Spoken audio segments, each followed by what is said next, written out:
Est-ce que tu connais Comfy UI? Cette interface te permet d'utiliser en local pas mal d'IA images, vidéos comme Flux, comme Qwen, comme One22. Ce que je te propose dans ce tuto de démarrage, c'est t'expliquer comment installer Comfy UI sur RunPod.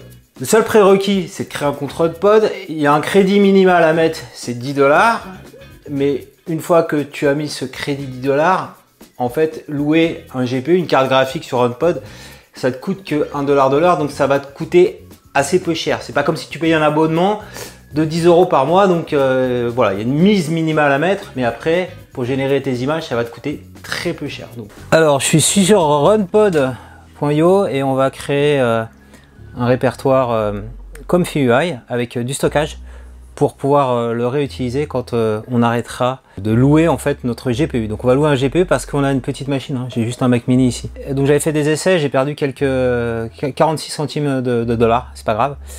Et là, maintenant que je suis un peu plus confiant, on va pouvoir créer notre espace pour héberger Comfy UI. Alors, qu'est-ce qu'il faut faire? Il faut créer un pod, mais avant de créer un pod, il faut avoir un espace de stockage. Parce que sinon, quand on va fermer le pod Comfy UI, on va tout perdre. Tout ce qu'on aura téléchargé. Il y a beaucoup de fichiers à télécharger, fichiers de données qui permettent de faire tourner les modèles d'image ou les modèles de vidéo. Donc tout recommencer à chaque fois, c'est juste l'enfer. Donc qu'est-ce qu'il faut faire? Il faut aller dans Storage. Dans Storage, il faut faire New Network Volume. Et alors choisir un storage qui est en Europe, puisqu'on n'est pas loin, pour avoir moins de latence. Et également qui permet d'avoir des cartes graphiques Nvidia, donc les RTX et des Nvidia, de plus ou moins bonne qualité. Pourquoi plus ou moins bonne? Par exemple celle-ci là qui est moins bien, elle va nous permettre de faire l'install. Si on veut faire tourner des... Donc je crois que RTX 4000, elle doit coûter 25 centimes de l'heure. La RTX 90 000, alors on peut le voir ça d'ailleurs. La RTX 90 32 Go de VRAM, elle coûte 90 centimes de l'heure. La RTX 4000 ADA, elle coûte 26 centimes de l'heure. Donc on veut pouvoir jongler entre ces deux-là. Alors est-ce qu'il y en a des plus puissantes qu'on risque de louper? On garde la RTX 4000 et puis on switchera à une RTX 5090 quand on aura besoin. Voilà. On va lui donner un nom, donc janvier. Et on va mettre une taille. Donc là ça va me coûter, si je garde 10 Go, 70 centimes par mois. Alors on va mettre, je sais pas moi... 60 Go, ok, 4,20 $, comme ça je suis un peu plus tranquille. Alors j'ai pas bien tout dimensionné, peut-être c'est trop 60, hein. Mettez pas une trop grosse valeur, mais on pourra plus tard augmenter cette valeur. Et donc c'est au bout de 30 jours qu'on sera facturé ça. Donc je fais Create Network Volume, je pense, hein, je vais vérifier si on va me créditer ici ou pas. Voilà, et c'est bon. Voilà, donc on n'a pas, j'ai pas été crédité, mais le Network Volume a été créé, ok. Donc je vais pouvoir créer maintenant mon pod où je vais aller héberger Comfy UI. Donc il faut que j'aille chercher, je vais prendre la même machine pour l'install. Je prends cette machine là qui est peu coûteuse, parce que si je prends l'autre, la RTX 90, ça va me coûter beaucoup plus cher, 4090 ou la 5090, ça va me coûter beaucoup plus cher. Donc on prend la même. Et je vais aller changer de template. Et je vais prendre un truc Comfy tout simple, hein, que j'avais testé. Ils appellent ça Comfy Slim. Celle-là, Better Comfy Slim, parce qu'il est super simple à installer. Ça ira très vite. Je vais appeler ça Comfy Slim. Ok. Et est-ce que j'ai bien sélectionné? Il me manque encore Network Volume que j'ai pas ajouté. Alors c'est là qu'on l'ajoute, ouais. Donc c'est bon, hein. J'ai mon Network Volume, voilà. Ici qui est associé. J'ai mon Comfy Slim qui va créer l'image Docker de Comfy UI. Donc au lieu, voilà, elle sera en ligne. Ça va me coûter 26 $ de l'heure, ok. On fait Deploy on Demand maintenant que tout est sélectionné. C'est parti. Ok, donc là c'est lancé. En tout cas, il va commencer à créer mon image Docker sur le répertoire que j'ai indiqué, le workspace. Donc là il est en train d'extraire tous les fichiers. Donc ça bosse et donc il faut attendre un petit peu. Là on voit les logs plus en détail. Donc c'est pas encore en train de tourner visiblement. Voilà, là ça doit tourner maintenant. Voilà. Alors qu'est-ce que je vais avoir? Je vais avoir un outil qui me permet de naviguer dans les fichiers, un outil qui permet de saisir des lignes de commande, c'est ça, Zapster, et l'image ComfyUI pour pouvoir l'ouvrir sur le navigateur en mode réseau. Donc faut pas être impressionné par toutes ces lignes de code, faut juste que tu reproduises la même chose chez toi. Je vais te montrer vraiment le process complet, comment lancer, l'arrêter pour pas que ça te coûte trop cher. Donc on se connectera au projet qui devrait être ici. Voilà, ComfyUI devrait être ici. Il n'est pas encore ici. Alors si on clique là, on a déjà des informations, je pense. Voilà, on peut avoir accès au terminal, donc ça on verra après à quoi ça sert. Donc la workspace, c'est parce que j'ai pris un network storage. Et dans le network storage, voilà, il y a Madapps qui a ComfyUI ici, et on ira installer des trucs ici dans ComfyUI plus tard.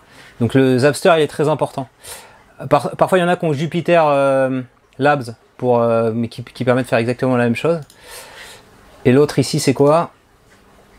Voilà, là c'est le gestionnaire de fichiers plus classique, peut-être plus simple pour le commun des mortels.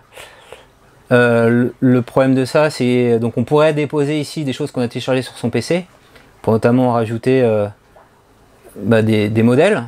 Hein, ici on a modèle, on a des checkpoints, hein, c'est ce qu'on va devoir faire. Mais c'est super long parce que on va devoir d'abord les télécharger sur notre fichier, sur notre PC, et après les remettre ici en glisser-déposer. Donc on trouvera une autre manière en ligne de commande pour les récupérer. Voilà. Donc je te montre un peu les coulisses de l'install. Où est-ce qu'on en est là au niveau des logs? Donc j'attends que le serveur ComfyUI soit lancé. C'est en cours. Donc ça va prendre un peu de temps. Voilà. Je pense. Alors il dit que ça peut prendre jusqu'à 30 minutes. À mon avis, ça va prendre 10 minutes d'install. Ça démarre à quelle heure l'install? 11h48, comme ça on saura. Je vais mettre sur pause et on reviendra juste après. A few minutes later. Ok, donc on est bon. Alors, comment je sais qu'on est bon? J'ai été regarder les logs. Et en fait, là, on voit qu'il y a une adresse de serveur. Donc 11h58, on a démarré à quelle heure? 11h48, ça a mis 10 minutes. Donc je peux fermer ça. Et quand je vais maintenant dans Connect, le 8088, le serveur ComfyUI, est disponible. On clique dessus, ça va ouvrir un nouvel onglet. Et on va être connecté à l'interface ComfyUI. Voilà. Sur OnPod. Alors ça arrive directement voilà, sur les espaces à choisir. Alors, je te montre une autre interface de RunPod lancée avec une carte RTX 4000 et un storage de 100 Go. Je l'ai fait un peu évoluer entre temps. On peut rajouter du storage. Voilà, c'est plus comme avant où on le lance ici. Il faut cliquer ici. On peut toujours voir les logs. Donc là, ça va être bon bientôt. Je vais pouvoir lancer ComfyUI. Il est en train de le configurer. Ok. On est à 70 sur 95. Quand on sera à 95 sur 95, on pourra le configurer. Donc je patiente. C'est toujours le même principe connect. Voilà, c'est ready a priori, donc je peux y aller. C'est le port 80-88, donc on y va. Ready, j'arrive sur l'interface ComfyUI.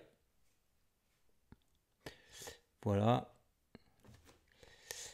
Alors, ce qu'on va faire, je vais aller dans flux de travail, parcourir les modèles. Et on va faire le modèle génération d'images. Voilà. Il te manque la première fois pour installer, pour utiliser un modèle d'IA, il faut installer les dépendances ici. Alors on va copier l'URL de la dépendance et on va l'installer non pas en téléchargeant comme c'est indiqué ici, parce qu'on n'est pas en local en fait, on est sur une machine virtuelle, mais par une commande wget. Alors c'est un peu technique, mais je vais te montrer comment faire. Donc tu retournes là dans RunPod, ici, port 80-48, tu as un terminal ici. Et dans ce terminal, en fait, tu vas installer le modèle où ils te disent, ici, il faut le mettre dans checkpoint. Donc tout simplement, alors c'est, faut naviguer en ligne de commande, c'est Madapps, ComfyUI, checkpoint, s'il est dans modèle, voilà, faut se mettre là. Donc comment tu fais? Tu fais CD pour changer de répertoire, ComfyUI. Ensuite, on va dans Models et ensuite on va dans Checkpoint. Ici. Voilà, on est bon. Et là, tu fais wget, espace, tu copies-colles le lien que tu viens de télécharger, que tu viens de copier, pardon, et Ainsi, on va pouvoir installer le modèle. Alors, je crois que c'est Stable Diffusion. Il faut juste enlever le download égale true. Ça va aller assez vite.